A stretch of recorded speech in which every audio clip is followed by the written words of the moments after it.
نماز اشراق، اشراق کا لفظ شرق سے ہے، شین ریقا، اسی سے مشرق کا لفظ ہے۔ تو نماز اشراق وہ نماز جب سورج مشرق سے طلوع ہو جائے اس کے بعد پڑھی جانے والی نماز۔ ضحیٰ کے معنی ہے دن کا چڑھنا، اشراق کے معنی ہے طلوع آفتاب۔ پس جب آفتاب طلوع ہو کر ایک نیزے کے برابر بلند ہو جائے تو اس وقت نوافل کا پڑھنا نماز اشراق کہلاتا ہے، یعنی تقریباً 15 منٹ کے بعد۔ زید بن ارقم رضی اللہ عنہ سے مروی ہے، حدیث میں اس نماز کو صلاۃ الاوابین بھی کہا گیا ہے۔ اوابین کا لفظ اواب سے ہے۔ اواب کا کیا معنی ہوتا ہے؟ رجوع کرنے والا، بار بار پلٹنے والا۔ مغرب اور عشاء کے درمیان پڑھی جانے والی نماز کو جس روایت میں صلاۃ الاوابین کہا گیا ہے وہ مرسل ہے، یعنی ضعیف ہے۔ عام طور پر ہمارے ہاں کیا مشہور ہے؟ اوابین کی نماز مغرب کے بعد پڑھتے ہیں لوگ، جبکہ صحیح حدیث کے مطابق یہ نماز اشراق کی نماز ہے۔ اور یہ جو بار بار پلٹنے کی بات ہے نا، اب یہ ہے کہ جیسے تہجد کی نماز کے لیے اللہ کے حضور حاضر ہوئے، پھر فجر کی نماز کے لیے پھر پلٹے، تو پھر اشراق کی نماز کے لیے تو یہ بار بار پلٹنا جو ہے یہی دراصل اواب ہونا ہے۔ حضرت ابو ذر رضی اللہ عنہ سے روایت ہے کہ رسول اللہ صلی اللہ علیہ وسلم نے فرمایا، یصبح علی کل سلامہ من احدکم صدقہ فکل تسبیحۃ صدقۃ وکل تحمیدۃ صدقہ وکل تہلیلۃ صدقہ وکل تکبیرۃ صدقہ وامر بالمعروف صدقہ ونہی عن المنکر صدقہ ویجزئ من ذلک رکعتان یرکعہما من الضحیٰ۔ ہر آدمی پر لازم ہے کہ اپنے جسم کے ہر بند کے بدلے، یعنی ہر جوڑ کے بدلے صدقہ خیرات کرے۔ بس ہر تسبیح صدقہ ہے، یعنی سبحان اللہ پڑھنا، ہر تحمید یعنی الحمدللہ کہنا صدقہ ہے، ہر تحلیل یعنی لا الہ الا اللہ کہنا صدقہ ہے، ہر تکبیر یعنی اللہ اکبر کہنا صدقہ ہے، امر بالمعروف صدقہ ہے، اور نہی عن المنکر بھی صدقہ ہے۔ اور ان سب چیزوں سے ضحیٰ کی 2 رکعتیں کفایت کرتی ہیں، یعنی اگر یہ باقی کام آپ نہ کر سکے کسی مجبوری سے تو آپ یہ 2 رکعتیں پڑھ لیں تو گویا آپ نے اپنے دن کا صدقہ دے دیا۔ اور اگر کوئی شخص یہ 2 رکعتیں بھی پڑھے اور اس کے ساتھ ساتھ باقی کام بھی کرے تو لازمی طور پر وہ دوسروں سے آگے ہوگا۔ عام طور پر جب اس طرح کی حدیثیں ہم پڑھتے ہیں تو ہم سوچتے ہیں چلو ٹھیک ہے، باقی تو چھوڑو، چھٹی یہ کر لیتے ہیں، شارٹ کٹ ڈھونڈ کے بس صرف ایک چھوٹا کام کرنے کے لیے تیار ہوتے ہیں۔ جبکہ صحابہ کرام کی عادت کیا تھی، وہ کیا کرتے تھے؟ اس حدیث کو یاد کریں جس میں آپ صلی اللہ علیہ وسلم کے پاس لوگ آئے اور کہنے لگے، یا رسول اللہ، مالدار لوگ تو آگے نکل گئے، اور پھر انہوں نے کچھ تسبیحات سیکھی اور وہ ادا کرنے لگے۔ پھر وہ مالدار لوگوں کو پتہ چل گیا، انہوں نے یہ نہیں سوچا مالدار لوگوں نے کہ ٹھیک ہے ہم صدقہ خیرات کرتے ہیں تو اب ہمیں اور تسبیح پڑھنے کی یا کچھ اور کرنے کی کیا ضرورت ہے۔ وہ صدقہ خیرات کے ساتھ ساتھ تسبیح بھی کرنے لگ گئے۔ تو اس حدیث کا مطلب یہ نہیں ہے کہ ہم تسبیح چھوڑ دیں اور امر بالمعروف اور نہی عن المنکر چھوڑ دیں اور صرف یہ 2 رکعتیں پڑھ کے مطمئن ہو جائیں۔ یہ بات کہنے کا مطلب یہ ہے کہ ان 2 رکعتوں کا ادا کرنا اتنا اجر و ثواب کا باعث ہے کہ گویا ان ساری نیکیوں کو کر لینا ہے، لیکن وہ نیکیاں اپنی جگہ باقی ہیں، وہ الگ سے کریں گے تو وہ اصل شکل میں ہوگی۔ جیسے قل هو اللہ پڑھنا 1/3 قرآن کے برابر، اس کو لوگوں نے کیا سمجھا، اور کچھ نہ پڑھو، خالی قل هو اللہ ہی پڑھتے رہو، 3 دفعہ پڑھ لو پورے قرآن کا ثواب ہو جائے گا۔ اسی طرح حرم میں 1 نماز پڑھ لو، 1,00,000 نمازوں کا ثواب۔ لیکن وہ 1,00,000 نمازوں کا ثواب یہ تھوڑی ہوتا ہے کہ آپ کی 1,00,000 نمازیں بھی ادا ہو گئی۔ تو ہر کام اپنی جگہ کرنے سے ہوتا ہے، ہاں یہ سمجھانے کے لیے ہوتا ہے کہ اس کام کا اجر و ثواب کتنا زیادہ ہے۔ رسول اللہ صلی اللہ علیہ وسلم نے فرمایا، اللہ تعالیٰ فرماتا ہے، اے آدم کے بیٹے، خالص میرے لیے 4 رکعتیں، خالص میرے لیے 4 رکعتیں اول دن میں پڑھ، یعنی اشراق کی، میں تجھ کو اس دن کی شام تک کفایت کروں گا، تیرے سارے کام ہو جائیں گے۔ اب آپ دیکھیے کہ یہ جو 4 رکعتیں ہیں ان میں جو خصوصیت کے ساتھ اجر کے لیے شرط رکھی گئی وہ کیا؟ خالص میرے لیے۔ اچھا، عام طور پہ ہم نفل پڑھتے ہیں تو کس طرح پڑھتے ہیں؟ جیسے اس روز مجھ سے کسی نے پوچھا جب میں تہجد کی نماز کے بارے میں بتا رہی تھی کہ کیا خیال ہے اگر اس روز یعنی تہجد کے وقت 2 رکعت تحیۃ الوضو کے پڑھ لیے جائیں، 2 حاجت کے پڑھ لیے جائیں، 2 استخارے کے پڑھ لیے جائیں، 2 فلاں کے پڑھ لیے جائیں۔ تو بات یہ کہ ٹھیک ہے آپ وہ 2 مختلف نیتوں سے پڑھ لیں، لیکن تہجد تو تہجد ہے۔ اسی طرح جب ہم یہ نفل بھی پڑھتے ہیں تو عموماً ہم کیا کہتے ہیں، چلو حاجت کے پڑھ لیتے ہیں یا کوئی استخارہ کر لیتے ہیں، یعنی کوئی نہ کوئی غرض ساتھ لگا لیتے ہیں۔ برائی کچھ نہیں ہے اس میں، آپ لگا سکتے ہیں غرض، لیکن کوئی عبادت تو ایسی بھی ہو جو کسی غرض کے بغیر ہو، یا نہیں؟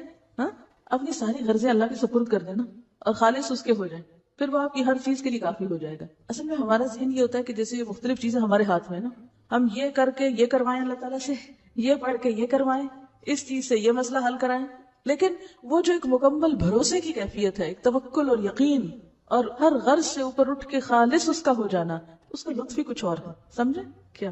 کہ میں یہ صرف اللہ کے لیے اپنے آپ کو خالص کر کے پڑھ رہی ہوں، مجھے کوئی اس کے بدلے دکھاوا نہیں کرنا کہ میں دوسروں کی نظر میں اچھی ہو جاؤں کہ لوگ سمجھے بہت نفل پڑھنے والا ہے۔ تو خالص کام اور ملاوٹ والا کام فرق ہے۔ معاذہ رضی اللہ عنہا نے حضرت عائشہ صدیقہ رضی اللہ عنہا سے دریافت کیا، رسول اللہ صلی اللہ علیہ وسلم نماز ضحیٰ کتنی رکعتیں پڑھتے تھے؟ وہ فرماتی ہیں 4 رکعتیں، اور جس قدر اللہ تعالیٰ چاہتا آپ اس سے زیادہ بھی پڑھتے۔ ام ہانی فرماتی ہے رسول اللہ صلی اللہ علیہ وسلم نے فتح مکہ کے دن غسل کیا اور 8 رکعات نماز ضحیٰ پڑھی۔ معلوم ہوا کہ اشراق کی رکعتیں 2، 4 یا 8 ہیں جو سنت سے ثابت ہے۔ حضرت ابو ہریرہ رضی اللہ عنہ نے فرمایا مجھے میرے پیارے دوست نبی صلی اللہ علیہ وسلم نے 3 چیزوں کی وصیت کی، جب تک میں زندہ رہوں گا ان کو نہیں چھوڑوں گا۔ ہر عربی مہینے میں ایام 20 یعنی 13، 14 اور 15 کے 3 روزے، چاشت کی نماز اور سونے سے پہلے وتر پڑھنا، یہ 3 کام کبھی نہ چھوڑوں گا۔ تو پہلی حدیث سے کیا پتہ چلتا ہے کہ ضحیٰ کی نماز 2 رکعتیں ہے، دوسری سے 4 اور تیسری حدیث سے 8۔ تو آپ 2 بھی پڑھ سکتے ہیں اور 8 تک بھی لے جا سکتے ہیں، یہ حسب حالات ہے جتنی وقت ہو۔ حضرت ابو ہریرہ رضی اللہ تعالیٰ عنہ کی مصروفیت کچھ اور طرح کی تھی، تو تہجد کے لیے نہیں اٹھ سکتے تھے، تو وہ سونے سے پہلے پڑھ لیتے تھے۔ سب کے لیے ہو سکتا ہے، اگر آپ تہجد پڑھنا چاہتے ہیں تو پھر تو آپ صبح ہی پڑھیں گے نا، وہ تو الگ مسئلہ ہے۔ اصل میں یہ اشراق چاشت ہے کہ اگر ذرا پہلے پڑھ لیں تو اشراق ہے، تھوڑا دیر سے کرے تو چاشت ہے، ٹھیک ہے۔ اصل میں صبح کی نماز ہی ہے، ایک طرح سے سورج طلوع ہونے کے بعد کی نماز ہے بیسیکلی۔ ذرا دھوپ بلند ہو جائے تو وہ ضحیٰ ہو گیا، سورج نکلنے کے تھوڑی دیر بعد یعنی 15 منٹ کے اندر پڑھیں تو اشراق کہلائے گی، ذرا تھوڑی تاخیر کرے اور دھوپ خوب چمک اٹھے تو ضحیٰ کہلائے گی، لیکن بیسیکلی ایک ہی نماز ہے، تھوڑا وقت کے آگے پیچھے ہونے سے نام بدل جاتا ہے۔ ان کا سوال یہ ہے کہ کیا اس کے لیے مصلی پہ بیٹھے رہنا ضروری ہے؟ اگر بیٹھے رہیں تو بہت زیادہ ثواب ہے، حج اور عمرے کے برابر ثواب ہے، لیکن اگر نہ بھی بیٹھے تو اس کا یہ مطلب نہیں کہ آپ اشراق کے لیے دوبارہ نہیں آ سکتے۔ یہ 4 رکعتیں یا 8 رکعتیں 2 کر کے پڑھیں گے، یعنی ہر 2 رکعت کے بعد سلام پھیریں گے۔ ان کا سوال یہ ہے کہ چاشت کی نماز کتنے بجے ہے؟ دیکھیے کہ بجے کے حدیث میں کسی بھی نماز کا وقت گھنٹوں کے حساب سے، بجے کے حساب سے نہیں بتایا گیا۔ اس میں سورج غروب ہونے کے بعد، سورج طلوع ہونے کے بعد، سورج طلوع ہونے سے پہلے، زوال ہونے کے بعد، دن ڈھلنے کے وقت، اس طرح کے اوقات بتائے گئے ہیں تاکہ دنیا میں آپ کہیں بھی ہو تو سورج کے اتار چڑھاؤ سے، آسمان کی روشنی سے اپنا کیلنڈر اور اپنی گھڑی، یعنی آسمان پر سورج کا نکلنا اور غروب ہونا اور ڈھلنا اور اونچا نیچا ہونا، یہ ایک عالمی کلاک ہے۔ آسمان آپ کے لیے کیا ہے؟ کلاک، اور اس کی سوئی کیا ہے؟ سورج، ٹھیک ہے۔ تو ساری نمازیں اسی سے کسی نہ کسی طرح جڑی ہوئی ہیں، حتیٰ کہ عشاء کی نماز بھی جب روشنی ختم ہو جائے۔ ایک بات میں آپ کو پتہ کی بتا دوں دین پر عمل کرنے کے سلسلے میں، جس میں آپ کو بڑی سہولت ہو جائے گی۔ سمعنا وأطعنا، سورج نکلا ہے، ایک نیزے برابر ہوا ہے، پڑھ لو، بس پڑھ لی، 2، 4، 8 بس ٹھیک ہے۔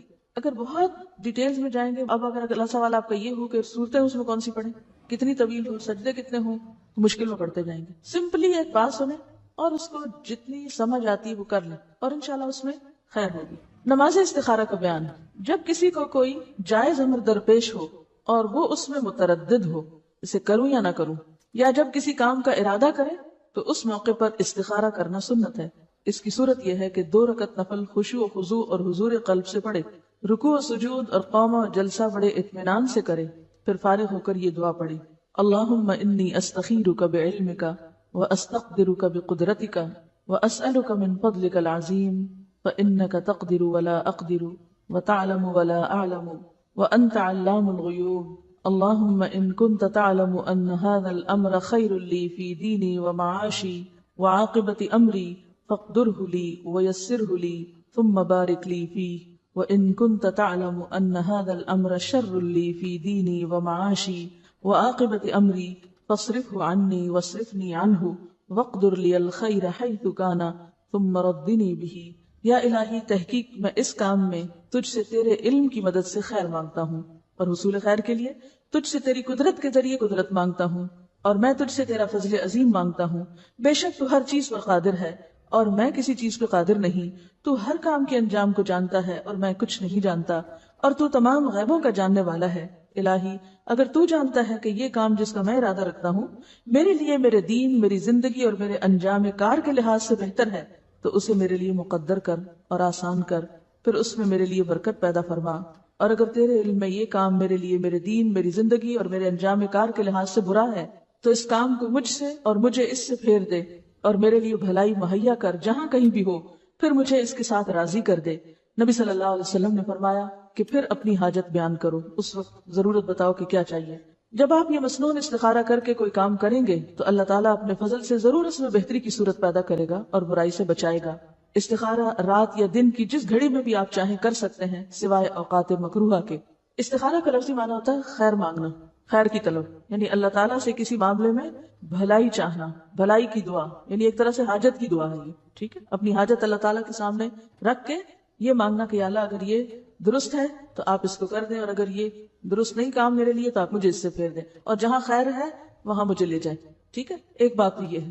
دوسری بات یہ کہ آپ صلی اللہ علیہ وسلم صحابہ کرام کو استخارے کی دعا اسی طرح سکھاتے تھے جیسے کوئی سورت سکھائی جاتی ہے۔ تیسری بات یہ کہ حدیث میں آتا ہے ما خاب من استخارہ، وہ شخص نامراد نہ ہوا جس نے استخارہ کیا۔ چوتھی بات یہ ہے کہ جن کاموں کا شریعت نے حکم دیا ہے اور جن کا ثواب یا جن کا فائدہ بالکل واضح ہے ان میں استخارے کی ضرورت نہیں ہوتی۔ مثلا آپ یہ استخارہ نہیں کریں گے کہ میں آج روزہ رکھوں یا نہ رکھوں، نماز پڑھوں کہ نہ پڑھوں، حج کروں کہ نہ کروں، زکوٰۃ دوں کہ نہ دوں، اس میں نہیں استخارہ ہوگا۔ کیوں؟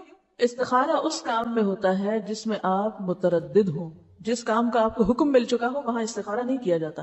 اس کے ساتھ ساتھ ایک اور اہم بات یہ بھی یاد رہے کہ بعض لوگ خود استخارہ کرنے کی بجائے دوسروں سے کرواتے ہیں، اور یہ روش ایک وبا کی شکل اختیار کر گئی جس نے جگہ جگہ دوسروں کے لیے استخارہ کرنے والے اسپیشلسٹ پیدا کر دیے، حالانکہ اپنے لیے خود استخارہ کرنے کی بجائے کسی اور سے استخارہ کروانا خلاف سنت ہی نہیں، کاہن اور نجومی کی تصدیق کرنے کے مترادف ہے، اور یہ انتہائی غلط بات ہے، خصوصاً جبکہ استخارہ کروانے والا استخارہ کرواتا ہی اس نیت سے ہے کہ مجھے ان بزرگوں سے کوئی پکی خبر یا واضح مشاہدہ ملے گا جسے بعد میں وہ من و ان سچا جان کر کسی کام کے کرنے یا نہ کرنے کا فیصلہ کرتا ہے۔ حالانکہ استخارے کے لیے نہ تو یہ لازمی ہے کہ سونے سے پہلے کیا جائے، نہ یہ لازم ہے کہ خواب میں کوئی اشارہ ہو، سیدھی سی بات ہے، ضرورت مند وقتاً فوقتاً استخارہ کرتا رہے حتیٰ کہ اللہ تعالیٰ اس کا سینہ کھول دے۔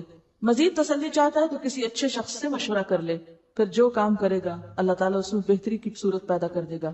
تو استخارہ ایک طرح سے اللہ تعالیٰ سے مشورہ بھی ہے، حاجت کی دعا بھی ہے، یہ کسی سے کروانے والا کام نہیں۔ اور اگر کوئی یہ کہ میں نے تمہارے لیے کیا اور میں نے یہ خواب دیکھا ہے اور تم یہ کام اب کر لو، تو یہ ایسے ہی جیسے کوئی نجومی آپ کو خبر دے رہا ہو کہ یہ کام تمہارے حق میں بہتر ہے یا نہیں، یا کوئی حساب کتاب لگانے والا آپ کو لگا کے بتائے کہ ہاں یہ کاروبار آپ کریں یا اس میں فائدہ ہوگا یا نہیں ہوگا، تو یہ کوئی معمولی بات نہیں ہے۔ استخارے کو بہت مس یوز کیا جا رہا ہے اور بہت غلط جگہ استعمال کیا جا رہا ہے اور غلط معنوں میں استعمال کیا جا رہا ہے، اس سب سے بچنے کی ضرورت ہے۔ دین کے معاملات میں جیسے مختلف علماء کی آراء ہیں تو اس میں استخارے کی ضرورت نہیں ہے، اس لیے کہ کہیں سنت سے یہ ثابت نہیں، نہ صحابہ کرام کے طریقے سے کہ انہوں نے بعد میں جب اختلاف کیا تو اس اختلاف کو جاننے کے لیے استخارہ شروع کر دیا۔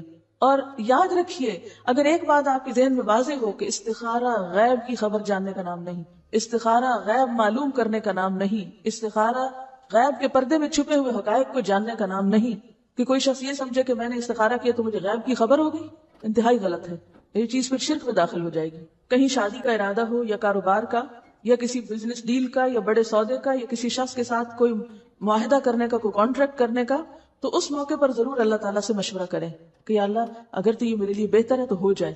یہ ہے جگہ استخارہ کرنے کی۔ استخارہ یہ نہیں ہوتا کہ یا اللہ یہ بہتر ہے کہ نہیں، مجھے تو یہ بتا کہ یہ بہتر ہے کہ نہیں، یہ نہیں ہے استخارہ۔ استخارہ یہ ہے کہ یا اللہ اگر یہ بہتر ہے تو کر دے اور اگر نہیں تو پھیر دے۔ یہ دعا میں کیا مانن ہے کہ یہ پوچھا گیا کہ یا اللہ یہ بہتر ہے تو مجھے بتا دے کسی خواب میں یا کسی اشارے میں، یہ نہیں ہے اس کا معنی استخارے کا جو عام طور پر نکالا جاتا ہے۔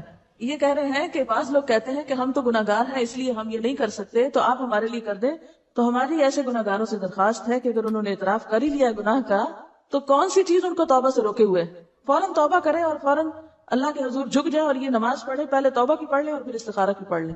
یہ کہتے ہیں کہ انہوں نے بیٹے کی شادی کرنی تھی تو انہوں نے کسی سے استخارہ کرایا تو انہوں نے کہا بالکل نہ کرے، تباہی و بربادی ہے۔ کہتے ہیں کہ صبح میں قرآن پاک پڑھ رہی تھی، اس کے بعد تو اس میں ایک آیت آئی جس کا مطلب یہ تھا کہ غیب کا علم اللہ کے سوا کسی کو نہیں، تو اس پر یہ چونکی اور انہوں نے اللہ پہ بھروسہ کر کے وہی رشتہ کر دیا۔ اور کہتی ہے کہ اس بچی کے آنے کے بعد گھر میں الحمدللہ کوئی ایسی پریشانی کی بات نہیں، رحمتیں ہیں، برکتیں ہیں، اور الحمدللہ کہ انہوں نے اللہ پر یقین اور بھروسہ کیا، ورنہ ایک جھوٹے شخص کی خبر کی تصدیق کر کے ایمان بھی گواتی اور دنیا کا بھی نقصان اٹھاتی۔ کسی سے یہ پوچھنا کہ مجھے استخارہ کر کے بتائیں کہ یہ کام ٹھیک ہے کہ نہیں، یہ غیب معلوم کرنے کی کوشش کرنا ہے جو کہ شرک میں داخل ہو جاتا ہے۔ یہ سب انتہائی خطرناک چیزیں، اس کام سے توبہ کرنی چاہیے، اور نہ ہی کوئی دعویٰ کرے کہ مجھے بڑے سچے خواب آتے ہیں۔ آپ کو نبی ہیں، صرف انبیاء کے بارے میں کہا جا سکتا ہے کہ جو وہ دیکھتے ہیں ما ينطق عن الهوى، صرف نبی علیہ السلام کے بارے میں قرآن پاک میں آتا ہے کہ وہ خواہش نفس سے بات نہیں کرتے. باقی کوئی انسان قابل اعتبار نہیں ہے کہ ہم اس کے خواب کو کہیں کہ ہاں جو کچھ تم نے دیکھا وہ سچ ہی ہے. یہ الگ بات ہے، سچ ہو جائے تو ٹھیک ہے، وہ تو ایک مشرک بادشاہ کا خواب بھی سچا ہو سکتا ہے جیسے سورۃ یوسف میں آیا، لیکن وہ جب سچا ہوگا تو ٹھیک ہے، دیکھا جائے گا. لیکن ہم کسی کے بارے میں نہ تصدیق کریں گے نہ تکذیب، ہر ایک کا ایمان اپنے ساتھ. دیکھیے جہاں تک قرآن پاک پڑھتے ہوئے، جیسے انہوں نے فرمایا کہ قرآن پاک پڑھتے ہوئے ان کی آنکھیں کھل گئی کہ یہ کیا ہے، تو قرآن پاک تو ایک معجزہ ہے. اور قرآن پاک آپ روٹین میں پڑھ رہے ہیں یا آپ قرآن چونکہ کتاب ہدایت ہے، آپ کو سمجھ نہیں آ رہا کہ آپ کیا کریں کیا نہ کریں، تو اب فال نکالنے کی بات نہیں ہے. آپ قرآن پاک پڑھتے ہیں اور پڑھتے پڑھتے اللہ تعالیٰ کی طرف سے کوئی آیت آپ کو سمجھ میں آ جاتی ہے کہ اچھا کرنے کا کام تو یہ ہے، اور آپ وہ کر لیتے ہیں. جیسے انہوں نے پڑھا اور کہا کہ غیب کا علم اللہ کے سوا کسی کو نہیں، تو انہوں نے نہ تو فال نکالی تھی اور نہ ہی کوئی وہ استخارے کا طریقہ تھا، اپنی روٹین میں پڑھا اور اللہ تعالیٰ کی طرف سے رہنمائی آ گئی. تو اس طرح تو کیا آپ کو روز قرآن سے رہنمائی نہیں ملتی؟ ہر روز نہیں ملتی. میں تو جب سے قرآن پڑھا رہی ہوں تقریباً روز اس کا تجربہ کرتی ہوں کہ جس دن جو آیتیں پڑھاتی ہوں وہ ایسا لگتا ہے کہ اس دن کے کسی مسئلے کا حل تھا، یہ کسی مسئلے کا، یہ کسی بات کا جواب تھا.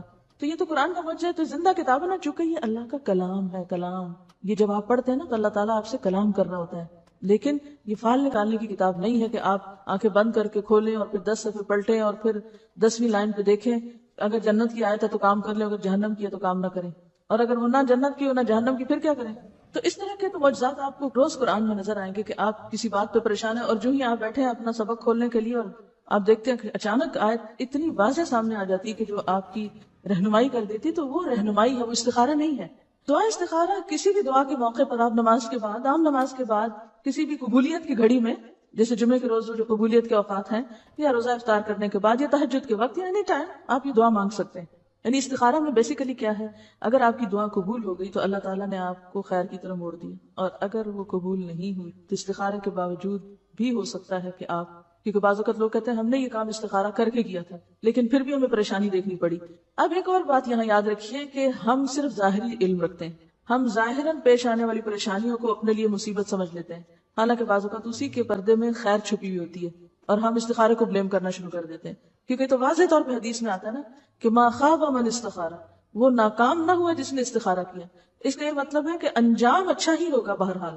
اگر وقتی طور پہ راستے میں رکاوٹیں آ بھی رہی ہیں، کیونکہ زندگی کو پھولوں کی سیج تھوڑی ہے کہ ایک استخارے کی وجہ سے آپ کے سارے مسئلے حل ہو جائیں گے. کوئی مسئلوں کا حل تو نہیں ہے نا استخارہ. یہ بھی ایک کھیل بنا ہوا ہے کہ پہلے رشتہ کی بات کر لیتے ہیں سب کچھ کرا کے، اور پھر بعد میں استخارے کا بہانہ کر دیتے ہیں کہ ہمارے استخارے میں اچھا نہیں آیا، تو آپ پہلے ہی استخارہ کر لیتے ہیں. یہ کہتی ہے کہ اگر ہم استخارہ کرتے ہیں اور کوئی اچھا یا برا خواب آتا ہے تو اس کے ساتھ اس کو ریلیٹ کر دیا جائے. میں سمجھتی ہوں وہ اچھا برا خواب ویسے بھی آنا تھا، اگر آپ اس رات نہ بھی استخارہ کرتے تو وہ آنا تھا. تو اس لیے اس خواب کو سیپریٹلی اچھا برا دیکھیں. ضروری نہیں کہ وہ استخارے کا نتیجہ ہو وہ خواب. اصل میں یہ جو ہمارے اندر شیطان کا جو وار ہے یہ بڑا ہی گہرا وار ہے کہ کسی نہ کسی طرح انسان کے اعمال ضائع کرواؤ، اس کو یہ خوش فہمی دلا کے کہ تم غیب جانتے ہو اور تمہیں تو سب پتا چل جاتا ہے اور پردے کے پیچھے کی چیزیں بھی تمہیں معلوم ہوتی ہیں. ہمیں شیطان کے اس وسوسے اور دھوکے سے باہر آنے کی ضرورت ہے. بعض اوقات اتفاق ہو جاتا ہے، کوئنسیڈنس، اتفاق ہو جاتا ہے کہ ادھر آپ نے استخارہ کیا، ادھر کوئی ایسا خواب آ گیا، ادھر استخارہ کیا، ادھر کوئی شخص آپ کو رستے میں مل گیا، تو اسے اللہ کی مدد سمجھے. لیکن یہ ضروری نہیں ہے کہ خواب ضرور آئے، کیونکہ بعض لوگ کہتے ہیں ہمیں خواب ہی نہیں آ رہا، اب کیا کریں، پھر دوبارہ آ جاتے ہیں پریشان ہو کر. کسی حدیث میں یہ نہیں آیا کہ اگر ایک دفعہ استخارہ کرنے سے خواب نہ آئے تو پھر دوسرے دن پھر کرو اور تیسرے دن اور 7 دن کرو. یہ کہاں لکھا ہوا ہے کہ اتنی دفعہ کرتے چلے جاؤ؟ بس کیا 2 نفل پڑھے، دعا کی، بات ختم. اگر آپ ویسے نفل پڑھ کے دعا کرنا چاہتے ہیں کرتے رہے، کوئی فرض کے درجے میں نہیں ہے. بہرحال یہ نفل نمازوں کی بات ہو رہی ہے، ٹھیک ہے. یہ کہتے ہیں کہ لوگوں کو آج کل ٹی وی پہ گمراہ کیا جا رہا ہے، وہ کیوں نہ کریں، وہ محنت کر رہے ہیں. آپ سو رہے ہیں، جن کے پاس اچھے نظریات ہیں، صحیح علم ہے، وہ تو عافیت کی زندگی گزار رہے ہیں. ہمیں پتہ چل گیا، خوش ہیں، ہمارے لیے کافی ہے. عوام جو کر رہے ہیں وہ انتہائی غلط کر رہے ہیں، اور فلاں بھی برا کر رہا ہے، اور فلاں، یہ تبصرہ کر کے پھر ہم اطمینان سے بیٹھ جاتے ہیں. ہم میں سے کتنے لوگوں نے کوشش کی کہ ہم ایک غلط چیز کی جگہ ایک صحیح چیز لے آئیں؟ کیا ایسا کرنا محض آرزو اور تمناؤں سے ہو جاتا ہے؟ اگر آپ چاہتے ہیں کہ ٹیلی ویژن پر ایک خرابی ختم کی جائے، اس کا حل کیا ہے؟ ایک جلوس نکالیں، اخبار میں ایک بیان دیں، شور مچائیں، اپنی مجلسوں میں بیٹھ کے ان کو برا بھلا کہا کریں، مسئلہ حل ہو جائے گا. کیا کرنا ہوگا بتائیے مجھے، کیا کرنا ہوگا؟ اس سے بہتر پروگرام تیار کر کے دینا ہوگا، اس سے بہتر پروگرام تیار کر کے دینا ہوگا. ایک پروگرام کی تیاری میں کتنا وقت لگتا ہے پتا ہے آپ کو؟ کتنی محنت کرنی پڑتی، کتنے اس میں فنڈز چاہیے ہوتے ہیں، کتنے وسائل چاہیے ہوتے ہیں، کتنا خون جلانا پڑتا ہے. جو لوگ یہ پروگرام تیار کرتے ہیں کبھی جا کے ان سے ملاقات کیجیے اور پتہ کیجیے کہ ان کی زندگی کیا زندگی ہے. وہ رات رات بھر کام کرتے ہیں. بعض اوقات ہم رات رات بھر سوتے ہیں اور سویرے اٹھ کے تبصرے فرماتے ہیں اخبار پڑھ کے. یہ بھی برا اور وہ بھی برا. یہ تو حل نہیں ہے مسائل کا. آپ دیکھیے کہ نبی صلی اللہ علیہ وسلم شعر سنتے بھی تھے, شاعر کو انعام بھی دیتے تھے. جب حج ہوتی تھی حسان بن ثابت کو خود کہتے تھے جواب دو, اور دعا کرتے تھے ان کے لیے اللہم ایدہ بروح القدس. اور پھر مسجد نبوی میں سنے جاتے تھے شعر. عربوں میں کوئی بات اگر جزیرۃ العرب میں عام کرنی ہوتی تھی تو شاعر کی زبان سے کہلوا کے عام کر دی جاتی تھی, پھر وہ بندے بندے تک پہنچ جاتی تھی. شعر و شاعری اس دور کی صحافت تھی, میڈیا تھا. آپ نے اس کو کنڈیم نہیں کیا, یہ ضرور کہا کہ خراب شعر جو ہیں ان کا کیا نقصان ہے, کہ ایک شخص اپنے پیٹ کو پیپ سے بھر لے, سے بہتر ہے کہ وہ ایسے غلط شعر جو ہیں ان کو یاد رکھے. ٹی وی کیا ہے, ایک آلہ ہے. آپ چاہیں تو اس کو اچھی طرح استعمال کر لیں, چاہیں تو اس کو جیسے ہو رہا ہے پھر چھوڑ دیں. ہمارے ٹی وی بند کرنے سے, چلو ہم اپنے گھر میں تو بند کر لیں گے, ٹھیک ہے, ایک حل ہم نے اپنے لیے سوچ لیا, یا خریدیں گے نہیں یا نکال کے باہر ڈال دیں گے. کیا معاشرے کا مسئلہ حل ہو جائے گا جب تک آپ اس پر کوئی بہتر چیز نہیں دیں گے؟ لیکن اس طرف ہماری توجہ ہی نہیں. ان کا کہنا یہ ہے کہ بعض لوگوں کو یہ شکایت ہوتی ہے کہ ہم نے استخارہ بھی کیا اور کام غلط ہو گیا. تو اس کی کیا وجہ؟ اس کی بنیادی وجہ یہ کہ انہوں نے استخارے کا مطلب ہی نہیں جانا. وہ استخارے کا اصل مفہوم اور روح ہی نہیں جانتے. وہ استخارے کو ایک من مانی چیز بنایا ہوا ہے, جب مرضی کے خلاف کچھ ہو جاتا ہے تو پھر استخارے کو بلیم کرتے ہیں. چلیے آگے چلتے ہیں. نماز تسبیح, کئی دن سے سوال لکھا ہوا آ رہا تھا, تسبیح نماز کا بتائیے. ایک تو علم سیکھنے میں صبر بھی نہیں ہمارے پاس, اور یہ بھی تکلیف نہیں کرتے کہ کتاب پاس ہے خود ہی پڑھ لیں, آگے تھوڑی دیکھنا ہے ہم نے. جب تک سپون فیڈنگ نہ ہو ہمیں کوئی بات نہیں سمجھ آتی. نماز تسبیح یہ بھی ان مسائل میں سے ہے جن پر عام طور پر دینی طبقہ بڑے جھگڑے کرتا رہتا ہے اور ایک دوسرے کے خلاف بیان بازی اور فتویٰ سازی کرتا رہتا ہے. تو آئیے دیکھتے ہیں کہ اس کی کیا حقیقت ہے. عبداللہ بن عباس رضی اللہ عنہ سے روایت ہے, نبی صلی اللہ علیہ وسلم نے عباس بن عبد المطلب رضی اللہ عنہ سے فرمایا, یا عباس یا اماہ الا اعطیک الا امنحک الا احبوک الا افعل بک 10 خصال اذا انت فعلت ذلك غفر الله لك ذنبك اوله واخره قديمه وحديثه خطأه وعمده صغيره وكبيره سره وعلانيته 10 خصال ان تصلي 4 ركعات تقرأ في كل ركعة فاتحة الكتاب وسورة فإذا فرغت من القراءة في أول ركعة وأنت قائم قلت سبحان الله والحمد لله ولا إله إلا الله والله أكبر 15 مرة ثم تركع فتقولها وأنت راكع 10 ثم ترفع رأسك من الركوع فتقولها 10 ثم تهوي ساجدا فتقولها وأنت ساجد 10 ثم ترفع رأسك من السجود فتقولها 10 ثم تسجد فتقولها 10 ثم ترفع رأسك فتقولها 10 فذلك 75 في كل ركعة تفعل ذلك في 4 ركعات إن استطعت أن تصليها في كل يوم مرة فافعل فإن لم تفعل ففي كل جمعة مرة فإن لم تفعل ففي كل شهر مرة فإن لم تفعل ففي كل سنة مرة فإن لم تفعل ففي عمرك مرة. اے چچا جان عباس, کیا میں آپ کو کچھ عطا نہ کروں, کیا آپ کو کچھ عنایت نہ کروں, کیا میں آپ کو کوئی تحفہ پیش نہ کروں, کیا میں آپ کو 10 اچھی خصلتوں والا نہ بنا دوں کہ جب آپ یہ عمل کریں تو اللہ تعالیٰ آپ کے اگلے پچھلے پرانے نئے انجانے میں اور جان بوجھ کر کیے گئے تمام چھوٹے بڑے پوشیدہ اور ظاہر گناہ معاف فرما دے. وہ یہ ہے کہ آپ 4 رکعات نفل اس طرح ادا کریں کہ ہر رکعت میں سورۃ فاتحہ اور کوئی دوسری سورت پڑھیں. جب آپ اس قرات سے فارغ ہو جائیں تو قیام کی حالت میں ہی یہ کلمات 15 بار پڑھیں, یعنی قرات کر کے سورۃ الفاتحہ پڑھ کے سبحان اللہ والحمد للہ ولا الہ الا اللہ واللہ اکبر. پھر آپ رکوع میں جائیں, تسبیحات رکوع سے فارغ ہو کر رکوع میں ہی ان کلمات کو 10 بار دہرائیں. پھر رکوع سے اٹھ جائیں اور سمع اللہ لمن حمدہ وغیرہ سے فارغ ہو کر 10 بار ہی کلمات پڑھیں. پھر سجدے میں جائیں, سجدے کی دعائیں پڑھنے کے بعد یہی کلمات 10 بار پڑھیں. پھر سجدے سے سر اٹھائیں اور جلسہ میں جو دعائیں ہیں وہ پڑھ کے 10 بار انہی کلمات کو دہرائیں. پھر دوسرے سجدے میں چلے جائیں, پہلے سجدے کی طرح 10 بار پھر اس تسبیح کو ادا کریں. پھر سجدے سے سر اٹھائیں اور جلسہ استراحت میں کچھ اور پڑھے بغیر 10 بار اس تسبیح کو دہرائیں. ایک رکعت میں کل 75 تسبیحات ہوئی. اسی طرح 4 رکعات میں یہ عمل دہرائیں. اگر آپ طاقت رکھتے ہو تو نماز تسبیح روزانہ 1 بار پڑھیں. اگر آپ ایسا نہ کر سکتے ہو تو ہر جمعہ 1 بار پڑھیں. یہ نہ کر سکتے ہو تو ہر مہینے میں 1 بار پڑھیں. یہ بھی نہ کر سکے تو سال میں 1 بار. اگر آپ سال میں بھی 1 بار نہ کر سکتے ہو تو زندگی میں 1 بار ضرور پڑھیں. حافظ ابن حجر رحمۃ اللہ علیہ فرماتے ہیں کہ یہ حدیث کثرت طرق کی بنا پر حسن درجے کی ہے. یعنی نماز تسبیح کی حدیث جو ہے اس کے بہت سے طرق ہیں, بہت سی چینز ہیں, اس لیے یہ حسن درجے کی ہے. شیخ البانی فرماتے ہیں کہ امام حاکم اور حافظ ذہبی نے اس حدیث کی تقویت کی طرف اشارہ کیا ہے اور یہ حق ہے، یعنی البانی کے نزدیک بھی یہ بات درست ہے، کیونکہ اس کے بہت سے طرق ہیں۔ علامہ مبارک پوری شیخ احمد شاکر نے بھی اسے حسن کہا ہے، جبکہ خطیب بغدادی، نووی، ابن صلاح نے اسے صحیح کہا ہے۔ بعض اوقات صحیح لغیر ہی ہوتی ہے، یعنی ایک چین میں اگر ایک چیز کی کمی تو دوسری میں وہ نہیں، تو ایک کی کمی دوسرے نے پوری کر دی تو وہ حسن کس درجے پہ آ گئی؟ صحیح کے، لیکن وہ صحیح لذاتی ہی نہیں بلکہ لغیر ہی ہے، یعنی خود سے صحیح نہیں تھی بلکہ دوسری چین نے اس کو صحیح بنا دیا۔ نماز تسبیح میں تسبیحات تشہد میں التحیات سے پہلے پڑھیں، بخلاف دوسرے ارکان کے، ٹھیک ہے؟ باقی تو یہ نا سورۃ فاتحہ وغیرہ پڑھ کے تلاوت کر کے پھر تسبیح پڑھیں، اسی طرح سجدے کی تسبیح پڑھ کے پھر یہ تسبیحات پڑھیں، سمع اللہ لمن حمدہ کہہ کے پھر تسبیحات پڑھیں، سجدے کی تسبیح پڑھ کے پھر یہ تسبیحات پڑھیں، اسی طرح دوسرے سجدے سے اٹھ کے پڑھ کے پھر اٹھیں۔ لیکن تشہد میں آپ کیسے پڑھیں؟ تشہد سے پہلے، بخلاف دوسرے ارکان کے۔ نماز تسبیح کے بعد پڑھی جانے والی دعا کی سند سخت ضعیف ہے، معلوم نہیں وہ کون سی دعا ہے، میرے علم میں تو نہیں، بہرحال جو بھی لوگ کو خاص دعا پڑھتے ہیں وہ ضعیف ہے۔ اس کے راوی عبد القدوس بن حبیب کو حافظ حیثمی نے متروک اور عبداللہ بن مبارک نے کذاب کہا ہے۔ یاد رہے کہ اس حدیث شریف میں نماز تسبیح کو باجماعت ادا کرنے کا ذکر نہیں ہے، صرف انفرادی عمل کے طور پر نبی صلی اللہ علیہ وسلم نے اپنے چچا جان کو اس کی ترغیب دی ہے، لہٰذا جو مسلمان نماز تسبیح ادا کرنا چاہے اسے چاہیے کہ پہلے نماز تسبیح کا طریقہ سیکھے، پھر اسے تنہائی میں اکیلا پڑھے۔ یہ رویہ بھی انتہائی مہلک ہے کہ بندہ فرض نمازوں پہ تو توجہ نہ دے مگر نماز تسبیح ادا کرنے کے لیے ہمہ وقت بےتاب رہے، لہٰذا فرض نمازوں کے تارک کو پہلے سچی توبہ کرنی چاہیے، پھر وہ نماز تسبیح پڑھے تو اسے یقیناً فائدہ ہوگا، کیونکہ فرض قضا کر کے نفل پڑھنے میں فائدہ نہیں ہوتا۔ نفل اس وقت فائدہ مند ہوتے ہیں جب آپ فرض بھی پڑھ رہے ہو، تو بہت سے لوگ فرض تو پڑھتے نہیں اور کبھی کبھی صلاۃ التسبیح پڑھ کے سمجھتے ہیں کہ سارے فرض ان کے ادا ہو گئے، جبکہ ایسا نہیں، فرض اپنی جگہ فرض ہے، ٹھیک ہے۔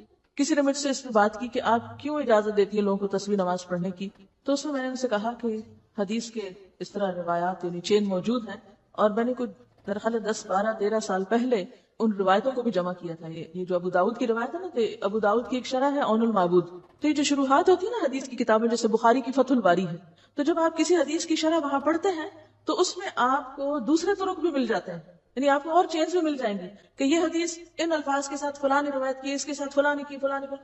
تو عون المعبود میں اس کی جو باقی چینز تھی وہ موجود تھی، وہ میں نے اپنی ڈائری پر ایک نوٹ کر لی، جب کبھی مجھ سے کوئی سوال کرتا تو بتا دیتی۔ تو مجھ سے کسی نے حجت کی، ٹھیک ہے آپ نے حضرت عباس کو بتائی تھی، خود تو نہیں پڑھی تھی، مجھے یہ بتائیے کہ کیا آپ کا بتانا کافی نہیں؟ یہ کوئی دلیل ہے؟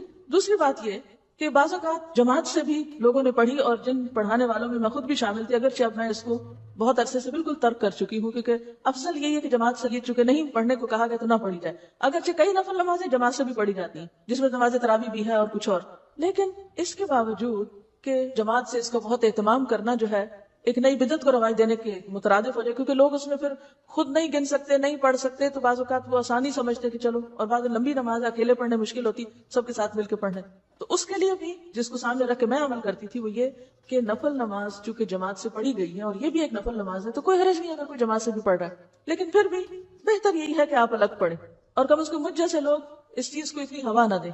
جب تک اس بات کا مجھے نہیں علم تھا کہ زیادہ پسندیدہ یہ ہے، اس وقت تک میں خود اس کو جماعت سے پڑھاتی بھی رہی ہوں اور پڑھتی بھی رہی ہوں، تو افضل کیا ہے؟ اکیلے پڑھیں۔ لیکن ایک بات یاد رکھیں، بعض اوقات لوگ صرف نماز تسبیح پڑھنے کے بہانے آ جاتے ہیں اور پھر آپ ان کو جو چاہیں سکھا لیں۔ مجھے اچھی طرح یاد ہے کہ جب میں نے تبلیغ کا عام کام شروع کیا تو ابتدا میں ہم نماز تسبیح کی دعوت دیتے تھے، کہتی کہاں سے لوگ آ جاتے تھے آپ سوچ ہی نہیں سکتے، اور جب وہ آ جاتے تھے میں ان کو بٹھاتی تھی، میں کہتی تھی یہ نفل ہے، پہلے فرض پورا کرو۔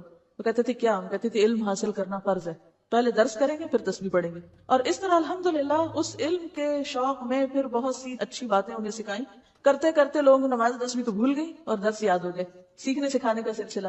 تو اس میں یہ ہے کہ بہرحال پھر بھی میں کہوں گی کہ نفل نماز کی چونکہ جماعت سے پڑھنے کی رخصت موجود ہے، تو کبھی اگر کسی نے ایسا کر لیا تو ہم اس کو حرام یا بدعت یا ایسا نہیں قرار دیں گے۔ جس چیز کی گنجائش کہیں موجود ہے تو کبھی دین کے فائدے میں اسے کر بھی لیا جائے تو وہ کفر میں شامل نہیں ہو جاتا ہے۔ یا تو یہ نا بالکل ہی دلیل نہ ہو کہ نفل نماز کی جماعت کی دلیل ہے ہی نہیں، پھر تو غلط ہے، لیکن اگر دلیل ہے، جیسے اطبان بن مالک کی روایت میں آتا ہے انہوں نے اپنے گھر کے ایک حصے کو مسجد بنانا چاہا تو آپ کو دعوت دی، آپ تشریف لائے، سب لوگ اکٹھے ہوئے تو آپ نے فرض نماز کے علاوہ ایک وقت میں نفل وہاں باجماعت پڑھا ہے۔